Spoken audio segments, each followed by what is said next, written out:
अर्जदारांतर्फे श्री अलग देवे विद्वान अधिवक्ता व गैर अर्जदारातर्फे श्री अंडेलकर विद्वान अधिवक्ता यांचे युक्तिवाद ऐकून विचारात घेतले.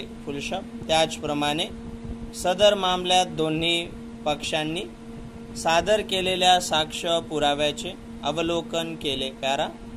दोन्ही पक्षांच्या कथनावरून अर्जदार क्रमांक 1 रोहिणी व गैर अर्जदार प्रदीप हे पती पत्नी असून त्यांना अर्जदार क्रमांक 2 चैतन्य हा मुलगा असल्याचे निर्विवाद आहे.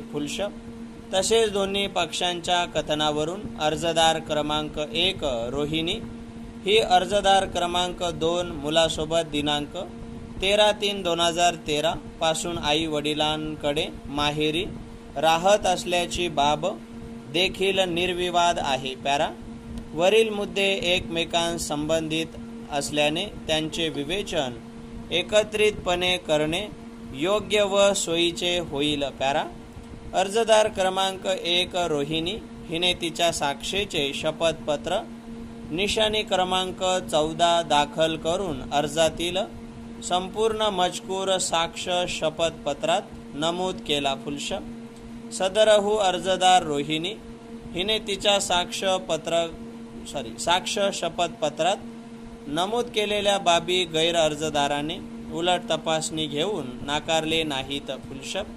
त्यामुळे अर्जदार रोहिणी हिने तिच्या साक्ष शपथपत्रात नमूद केलेल्या बाबी ह्या बिना उलट तपासणी अबाधित आहेत.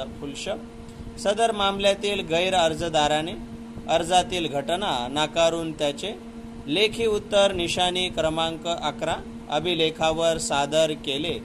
परंतु सदरहू लेखी उत्तराच्या व अर्जदार हिने नमूद केलेल्या घटना नाकारण्याकरिता स्वतःची साक्ष अभिलेखावर सादर केली नाही. अर्जदार रोहिणी हिने तिच्या शपथपत्रात नमूद केल्याप्रमाणे गैर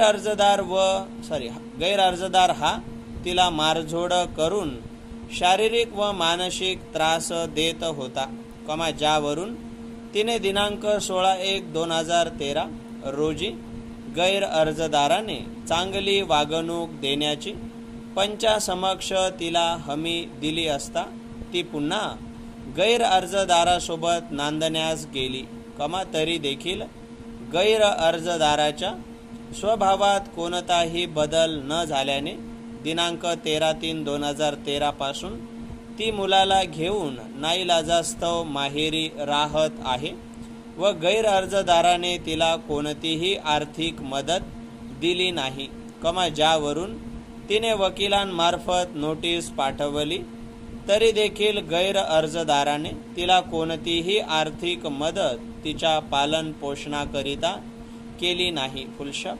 अर्जदार हिच्या सदरहू बिना उलट तपासणी अबाधित जबानी वरून असे लक्षात येते की अर्जदार रोहिणी हिला गैर अर्जदाराने मानसिक व शारीरिक त्रास देऊन नाईलाजास्तव माहेरी राहण्यास भाग पाडले व तिच्या पालन पोषणाची जबाबदारी पार पाडण्यास करून गैर अर्जदाराने त्यांचे पालन पोषण करण्यास टाळाटाळ केली. अर्जदार रोहिणी हिने तिच्या शपथपत्रात गैर अर्जदार हा सरकारी दवाखान्यात ड्रायव्हर या पदावर कार्यरत असून दरमहा ₹10,000 कमवितो व तिच्याकडे कोणताही कामधंदा नसून ती स्वतःचे व मुलाचे पालन पोषण करण्यास असमर्थ असल्याने नमूद केले. सदरची बाब गैर अर्जदाराने उलट तपासणी घेऊन नाकारली नाही.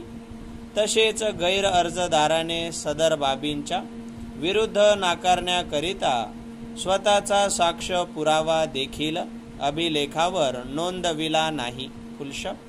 ज्यावरून असे स्पष्ट होते की अर्जदार क्रमांक 1 ही कोणतेही कामधंदा करत नसून स्वतःचे व मुलाचे पालन पोषण करण्यास असमर्थ आहे, या उलट गैर अर्जदार हा वाहन चालक म्हणून काम करत असून त्याची आर्थिक परिस्थिती चांगली असल्याने त्याच्याकडे अर्जदारांना आर्थिक मदत व पोटगी देण्याची पुरेशी ऐपत आहे, तरी देखील तो अर्जदारांचे पालन पोषण करण्यास टाळाटाळ करत आहे.